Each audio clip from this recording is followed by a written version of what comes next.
नमस्कार, मैं हूं सत्यपाल और आप देख रहे हैं CWB हिंदी न्यूज। शक संवत 1946 विक्रम संवत 2081 आज मार्गशीर्ष मास के शुक्ल पक्ष की प्रतिपदा तिथि और दिन सोमवार है। तदनुसार अंग्रेजी तारीख 2 दिसंबर सन 2024। आज प्रतिपदा तिथि दोपहर 12:44 तक रहेगी। उसके बाद द्वितीय तिथि प्रारंभ हो जाएगी। सबसे पहले आज की सुर्खियां। हरियाणा में खुद का काम धंधा शुरू करने वाली महिलाओं के लिए बड़ी खुशखबरी, बिना ब्याज के मिलेगा 5 लाख रुपए। बताएंगे पूरी अपडेट। हरियाणा में शिक्षा ऋण योजना के तहत बड़ा फैसला, अब मिलेगी इतनी सब्सिडी। जिला न्यायालय सोनीपत में आई चपरासी के पदों पर भर्ती, 8वीं पास कर सकते हैं आवेदन। FD करवाने वालों के लिए जरूरी खबर, ये बड़े बैंक दे रहे हैं 9% से ज्यादा के ब्याज। बताएंगे पूरी अपडेट। कुरुक्षेत्र पहुंचे मंत्री मनोहर लाल खट्टर, शिल्प व सरस मेले का किया अवलोकन। डेरू की स्वर लहरियों पर झूमे व गाए भजन। और गन्ने की बढ़ेगी मिठास, 3 नई किस्में देगी बम्पर पैदावार। हिसार हरियाणा एग्रीकल्चर यूनिवर्सिटी की इन किस्मों में चीनी की मात्रा होगी ज्यादा। और अब खबरें विस्तार से। हरियाणा में धीरे धीरे ठंड अपने पैर पसारना शुरू कर चुकी है। सबसे कम तापमान रोहतक में 23.5 और सबसे ज्यादा तापमान सिरसा में 28.1 डिग्री सेल्सियस रिकॉर्ड किया गया। प्रदेश में आमतौर पर आज मौसम खुश्क रहेगा। इस दौरान बादलवाई छाने से रात के तापमान में गिरावट दर्ज की जाएगी। हरियाणा में बीते 24 सालों में ऐसा चौथी बार हुआ है कि नवंबर का महीना बिना बरसात के ही गुजर गया। एक और जहां अक्टूबर के महीने में बारिश की एक बूंद भी नहीं गिरी, वहीं नवंबर के महीने में भी 100% बारिश की कमी देखने को मिली है, जिसका सीधा असर तापमान पर भी पड़ा है। बीते 14 सालों में सबसे ज्यादा रात का तापमान अब की बार दर्ज किया गया। सुबह और शाम भले ही कुछ ठंड का एहसास हो रहा है, लेकिन वह इतना नहीं है जितना आमतौर पर दिसंबर के महीने में देखने को मिलता है। अभी भी लोग कड़ाके की ठंड का इंतजार कर रहे हैं। आने वाले 8 से 10 दिनों के दौरान भी बरसात की संभावना न के बराबर है। डिस्ट्रिक्ट एंड सेशन जज सोनीपत में चपरासी के पदों पर भर्ती के लिए आवेदन मांगे गए हैं। ये भर्तियां एडहॉक आधार पर 6 महीने के लिए होने जा रही हैं। जो भी उम्मीदवार इन पदों के लिए इच्छुक हैं, वह अपने आवेदन भेज सकते हैं। पुरुष या महिला दोनों उम्मीदवार अपने आवेदन भारतीय डाक के माध्यम से भेज सकते हैं। इन पदों के लिए उम्मीदवार का 8वीं पास होना जरूरी है तथा आवेदक को हिंदी या पंजाबी भाषा का ज्ञान होना आवश्यक है। किसी भी वर्ग के उम्मीदवारों को कोई भी आवेदन शुल्क जमा नहीं करना होगा। न्यूनतम आयु 18 वर्ष और अधिकतम आयु 42 वर्ष तय की गई है। इन पदों के लिए आपको ऑफलाइन आवेदन भेजने होंगे। उम्मीदवारों से विनम्र निवेदन है कि भर्ती के लिए आवेदन करने से पहले आधिकारिक विज्ञापन अवश्य देख लें। केंद्रीय ऊर्जा मंत्री एवं प्रदेश के पूर्व मुख्यमंत्री मनोहर लाल खट्टर रविवार सुबह ही अंतर्राष्ट्रीय गीता महोत्सव में पहुंचे, जहां उन्होंने ब्रह्म सरोवर तट पर शिल्प व सरस मेले का अवलोकन किया। केंद्रीय मंत्री कलाकारों द्वारा दी जा रही प्रस्तुतियों को देखकर गदगद हो उठे, तो वहीं डेरू की स्वर लहरियों पर झूमने लगे। उन्होंने रोहतक से आए कलाकारों के साथ भजन भी गाए, तो कलाकारों व शिल्पकारों का हौसला भी बढ़ाया। इस दौरान उन्होंने पत्रकारों से चर्चा की और कहा कि भारत के पास गीता के रूप में बड़ी विरासत है और आज दुनिया हर समस्या के निवारण के लिए भारत की ओर निहारती है। अंतर्राष्ट्रीय गीता महोत्सव विशाल रूप ले चुका है और आज हर देश इससे जुड़ने के लिए लालायित है। दुनिया के लोग भारत को एक विशेष दृष्टि से देखने लगे हैं। केंद्रीय ऊर्जा मंत्री ने कहा कि केंद्र स्तर पर इस तरह से तैयारी चल रही है कि अगले वर्षों में कहीं पर भी ऊर्जा की कमी न रहे। वर्ष 2047 तक हर तरह से आपूर्ति पूरी हो और इसके लिए हर प्रदेश में दौरे कर तैयारियों को सिरे चढ़ाया जा रहा है। केंद्रीय सरकार ऊर्जा के क्षेत्र में बड़े स्तर पर कार्य कर रही है। हरियाणा महिला विकास निगम द्वारा शिक्षा ऋण योजना लागू की गई है। उच्च शिक्षा के लिए ऋण लेने वाली छात्राओं व महिलाओं को ब्याज पर 5% सब्सिडी मिलेगी। हरियाणा महिला विकास निगम की जिला प्रबंधक परमजीत कौर ने बताया कि शिक्षा ऋण योजना के अंतर्गत जिन छात्राओं या महिलाओं ने उच्च शिक्षा प्राप्त करने के लिए राष्ट्रीयकृत बैंकों के माध्यम से शिक्षा ऋण लिया हुआ है या फिर उच्च शिक्षा प्राप्त करने के बाद अभी 2 वर्ष का समय पूरा नहीं हुआ है, उनको निगम द्वारा बैंक ब्याज पर 5% ब्याज अनुदान राशि दी जाती है। उन्होंने बताया कि बैंक में समय पर ब्याज न अदा करने वाले लाभार्थियों को जुर्माना ब्याज पर ब्याज सब्सिडी नहीं दी जाएगी। रविवार को चरखी दादरी में फोगाट खाप 19 के प्रधान की नियुक्ति के बाद खाप 2 फाड़ हो गई है। नवनियुक्त प्रधान की नियुक्ति में राय न लेने की बात कहते हुए 8 गांव के प्रतिनिधियों ने चरखी दादरी अनाज मंडी स्थित किसान भवन में रविवार दोपहर में एक आपात बैठक का आयोजन किया। इस बैठक में कमेटी बनाकर अलग से 8 गामा खाप के गठन का ऐलान कर दिया है, जिसके लिए आगामी रविवार को बैठक कर नई कार्यकारिणी का भी गठन किया जाएगा। नवनियुक्त प्रधान सुरेश फोगाट से नाखुश होकर फोगाट खाप 19 के अंतर्गत आने वाले 8 गाँव से लोग इस नियुक्ति से संतुष्ट नजर नहीं आए, जिसके बाद उन्होंने बगावत शुरू करते हुए खाप के प्रधान की नियुक्ति के बाद फोगाट खाप के उप प्रधान और कार्यकारी प्रधान रहे धर्मपाल फोगाट की अध्यक्षता में नए अनाज मंडी स्थित किसान भवन परिसर में एक आपात बैठक बुलाई, जिसमें नई खाप के गठन को लेकर मंथन किया गया। बैठक में विचार विमर्श के बाद 8 गांव से कमेटी बनाकर शीघ्र नई 8 गामा खाप के गठन का निर्णय लिया गया, जिसके लिए वहां मौजूद सभी लोगों ने अपनी सहमति जताई। शंभू बॉर्डर से दिल्ली कूच के लिए किसानों ने पूरी तैयारी कर ली है। रविवार को चंडीगढ़ में एक प्रेस कॉन्फ्रेंस कर किसान नेताओं ने इसका खुलासा कर दिया है। किसान नेता श्रवण सिंह पंधेर ने कहा है कि 6 दिसंबर को किसान पैदल ही दिल्ली के लिए रवाना होंगे। जहां रात होगी किसान वहीं सड़क पर ही डेरा डालेंगे। सुबह होते ही फिर से दिल्ली की ओर चलना शुरू कर देंगे। मानवर्थ पर बैठे जगजीत सिंह डल्लेवाल की सेहत बिगड़ रही है, वहीं शरीर कमजोर पड़ता हुआ दिखाई दे रहा है। चलने पर सांसें फूल रही है। श्रवण सिंह पंधेर ने कहा कि हरियाणा के कई मंत्रियों और केंद्रीय राज्य मंत्री रवनीत सिंह बिट्टू का बयान सामने आया है कि अगर किसान पैदल जाते हैं तो उन्हें कोई प्रॉब्लम नहीं होगी। ऐसे में हम आशा करते हैं कि वे अपने बयानों पर कायम रहेंगे। पंधेर ने कहा कि किसान अपने साथ जरूरी सामान लेकर जाएंगे। पहला पड़ाव जग्गी सिटी अंबाला में डालेंगे। इसके बाद मोहड़ा मंडी, खानपुर जट्टागे और पीपली में किसानों का जत्था पहुंचेगा। सभी किसान रोजाना सुबह 9 बजे से शाम 5 बजे तक ही चलेंगे। पंधेर ने कहा कि 18 फरवरी के बाद सरकार की किसानों से बातचीत बंद की गई है। वहीं भाजपा प्रवक्ता सिर्फ मीडिया से ही बातें करते हैं। असलियत यह है कि खुद पीयूष गोयल कह चुके हैं कि वह कॉन्ट्रैक्ट फार्मिंग चाहते हैं, जबकि किसान एमएसपी कानून चाहते हैं। पंधेर ने कहा कि इस समय सदन चल रहा है, देखना है कि कितने लोगों ने किसानों की बातों को सदन में उठाया है। हम सिर्फ एमएसपी कानून की बात कर रहे हैं। मीडिया रिपोर्ट्स में भी कहा गया है कि किसान अपनी लागत भी नहीं निकाल पा रहा है, इसलिए किसान एमएसपी कानून की मांग कर रहा है। किसानों ने कहा है कि डल्लेवाल को हिरासत में लेना आम आदमी पार्टी सरकार के दोहरे चरित्र को भी उजागर करता हुआ दिखाई दे रहा है।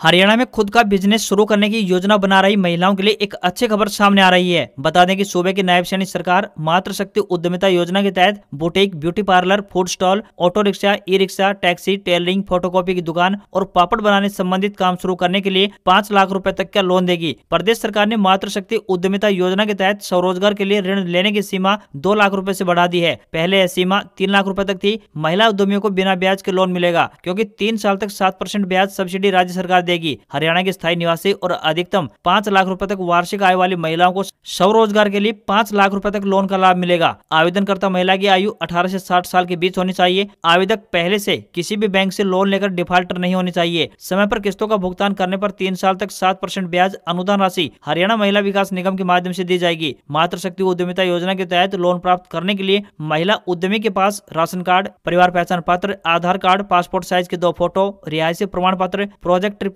ट्रेनिंग सर्टिफिकेट, अनुभव प्रमाण पत्र इत्यादि दस्तावेजों की आवश्यकता पड़ने वाली है।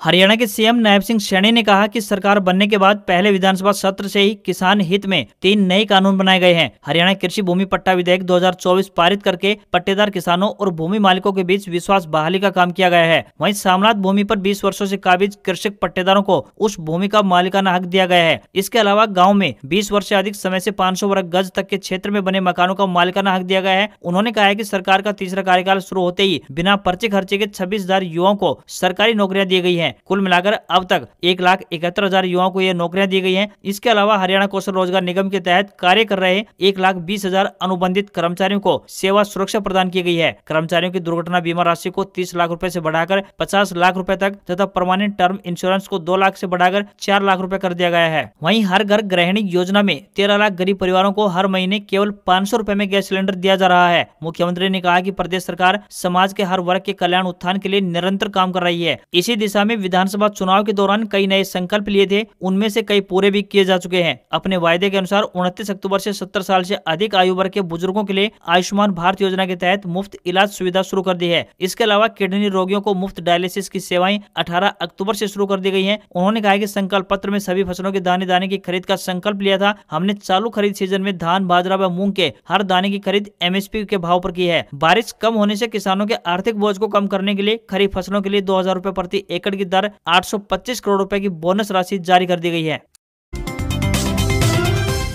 कम पैदावार और लाल सड़न रोग के कारण प्रदेश में किसानों का गन्ना बिजाई से मोह भंग होता जा रहा है। पिछले 2.5 दशक में गन्ना बिजाई का रकबा आधा रह गया है। लाल सड़न रोग की रोकथाम के लिए हरियाणा कृषि विश्वविद्यालय यानी HAU की यूनिवर्सिटी रिलीज कमेटी ने एक नई किस्म COH 176 को मंजूरी के लिए प्रदेश सरकार को भेजा है। वैज्ञानिकों का दावा है कि यह किस्म प्रति एकड़ 550 से 600 क्विंटल पैदावार देगी। इसके अलावा COH 179 को उत्तर भारत के लिए जारी करने का प्रस्ताव केंद्र सरकार को भेजा गया है और COH 188 किस्म भी जल्द ही रिलीज करने की तैयारी है। ये तीनों किस्में लाल सड़न रोग से लड़ने की क्षमता रखती हैं। अगले साल फरवरी में इनके बीज किसानों को उपलब्ध कराने की तैयारी है। गन्ना उत्पादन में हरियाणा देश में 8वें नंबर पर आता है। पिछले कुछ वर्षों से प्रदेश में लाल सड़न रोग के कारण गन्ने का रकबा लगातार प्रभावित होता दिखाई दे रहा है। अब 3 नई किस्में रिलीज करने की तैयारी की जा रही है। सबसे पहले COH 176 बाजार में आएगी। इसे प्रदेश सरकार की ओर से फरवरी तक मंजूरी मिलने की संभावना है। कुछ मात्रा में इसका बीज कैथल जिले के कोल्ड सेंटर से किसानों को उपलब्ध करवाया जाएगा। हरियाणा एग्रीकल्चर यूनिवर्सिटी के अनुसंधान निदेशक डॉक्टर राजवीर सिंह गर्ग ने बताया कि इन किस्मों से किसानों की आमदनी में प्रति एकड़ 31 से 38 हजार रुपए का इजाफा होगा। फिलहाल गन्ने की सामान्य किस्म पर 350 क्विंटल प्रति एकड़ की पैदावार हो रही है। इससे किसानों को करीब 65 हजार रुपए की आय होती है। वहीं COH 188 लगाने पर किसानों को प्रति एकड़ 96 हजार रुपए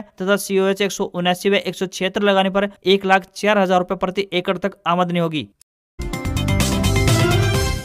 नए महीने की शुरुआत के साथ ही LPG गैस सिलेंडर की कीमत में बढ़ोतरी हो गई है। इंडियन ऑयल ने गैस सिलेंडर की कीमत में 16 रुपए 50 पैसे की बढ़ोतरी करते हुए एक बार फिर से महंगाई का झटका दे दिया है। इस बढ़ोतरी के बाद दिल्ली में 19 किलो वाले गैस सिलेंडर की कीमत 1818 रुपए 50 पैसे प्रति सिलेंडर पहुंच गई है, जबकि पहले यह कीमत 1802 रुपए थी। IOCL के मुताबिक कोलकाता में अब इस सिलेंडर की कीमत 1927 रुपए, मुंबई में 1771 रुपए और चेन्नई में 1980 रुपए 50 पैसे पहुंच गई है। बता दें कि कॉमर्शियल गैस सिलेंडर का इस्तेमाल होटल, रेस्टोरेंट आदि जगहों पर होता है और उसकी कीमत में बढ़ोतरी से बाहर खाना पीना भी महंगा हो जाएगा। वहीं सरकारी तेल मार्केटिंग कंपनियां हर महीने की पहली तारीख को LPG सिलेंडर की कीमतों में बदलाव करते हैं। आमजन के लिए राहत भरी खबर यह है कि घरेलू गैस सिलेंडर के रेट में कोई बदलाव नहीं किया गया है। दिल्ली में आज भी 14.2 किलो वाले गैस सिलेंडर की कीमत 808 रुपए बनी हुई है। अगस्त 2024 से इसकी कीमत को स्थिर रखा गया है।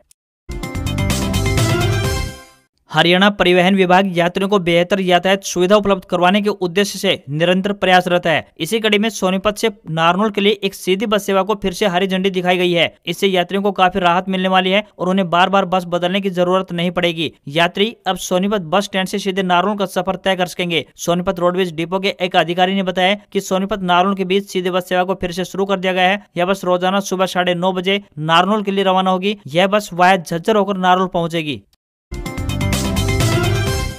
पिछले काफी समय से देश के 1 करोड़ से ज्यादा केंद्रीय कर्मचारी और पेंशन भोगी 8वें वेतन आयोग को लेकर प्रधानमंत्री श्री नरेंद्र मोदी की घोषणा का इंतजार कर रहे हैं। कर्मचारियों को उम्मीद है कि केंद्र सरकार आगामी केंद्रीय बजट में 8वें वेतन आयोग को लेकर कोई बड़ी घोषणा कर सकती है। नए आयोग की घोषणा को देखते हुए वह केंद्र को अपनी सिफारिश भी देगा और उन सुझावों के आधार पर ही मोदी सरकार की तरफ से केंद्रीय कर्मचारियों के वेतन और पेंशन में बदलाव को लागू किया जाएगा। नए वेतन आयोग के लागू होने के साथ ही वेतन और पेंशन दोनों में ही बदलाव किया जाता है। मौजूदा न्यूनतम मूल वेतन 18,000 रुपए है तो यह बढ़कर 51,480 रुपए हो जाएगा। साथ ही फिलहाल न्यूनतम पेंशन 9,000 रुपए है, जो कि पेंशन बढ़कर 25,740 रुपए पहुंच जाएगी।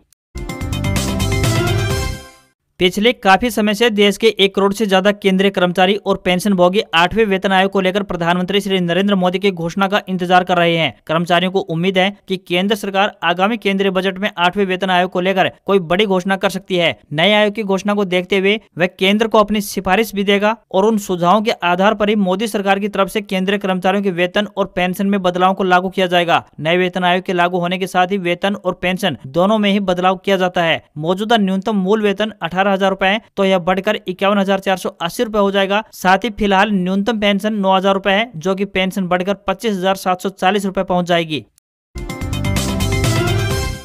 उत्तर भारत में ठंड शुरू हो गई है। यूपी, बिहार समेत देश के 5 राज्यों में कोहरा छाया हुआ है। मध्य प्रदेश के भोपाल में शनिवार रात का टेम्परेचर 8 डिग्री सेल्सियस तक पहुंच गया। वहीं पिछले 36 साल में नवंबर में यह सबसे कम टेम्परेचर रहा। उधर पाकिस्तान से एक डिस्टर्बेंस जम्मू कश्मीर पहुंच रहा है। कश्मीर में बर्फबारी हो रही है। लद्दाख, हिमाचल प्रदेश और उत्तराखंड के ऊंचाई वाले इलाकों में अगले 2 दिनों में बर्फबारी हो सकती है। वहीं राजधानी दिल्ली में AQI 375 रिकॉर्ड किया गया। यह अब भी बहुत खराब कैटेगरी में है। सुप्रीम कोर्ट के निर्देश पर 2 दिसंबर यानी आज तक ग्रेप चेयर के प्रतिबंध जारी रहेगा। उत्तर प्रदेश के आगरा में ताजमहल धुंध की मोटी चादर में छिपा हुआ नजर आया। वहीं तमिलनाडु के पुडुचेरी में फेंगल का असर सबसे अधिक हुआ है। यहाँ बाढ़ जैसे हालात बन गए हैं। हिमाचल प्रदेश के मनाली में बर्फ से ढके रोहतांग दर्रे के बीच टूरिस्ट बर्फबारी के नजारे देखने पहुंचे। वहीं राजस्थान के उत्तरी हिस्सों में कहीं कहीं हल्का कोहरा छाने की संभावना है। जैसलमेर, बाड़मेर समेत पश्चिमी राजस्थान के जिलों में दिन का तापमान 30 डिग्री सेल्सियस से नीचे दर्ज हुआ है। वहीं हरियाणा में और अधिक ठंड पड़ने की संभावना बन गई है। पिछले 24 घंटे में दिन के तापमान में औसतन 0.5 डिग्री सेल्सियस की कमी दर्ज की गई है। भारतीय शेयर बाजार में इस हफ्ते गिरावट का अनुमान है। मॉनेटरी पॉलिसी कमेटी की मीटिंग और फॉरेन इन्वेस्टमेंट जैसे फैक्टर्स पर बाजार की लगातार नजर बनी रहेगी। शुक्रवार को आए जीडीपी के कमजोर आंकड़ों के बाद सोमवार यानी आज बाजार नीचे खुल सकता है। बाजार का मेन डायरेक्शन अभी भी नेगेटिव बना हुआ है। इस हफ्ते बाजार में गिरावट देखने को मिल सकती है। वहीं जनवरी एंड तक निफ्टी 21,900 के स्तर तक पहुंच सकता है। बीते कारोबारी हफ्ते यानी 25 से 29 नवंबर के बीच सेंसेक्स 685 अंक चढ़ा है। आज खबरों में बस इतना ही। देखते रहिए आपका अपना हरियाणा का सबसे बेहतरीन news channel CWB Hindi news. नमस्कार। इसी आशा के साथ आपका दिन शुभ रहे।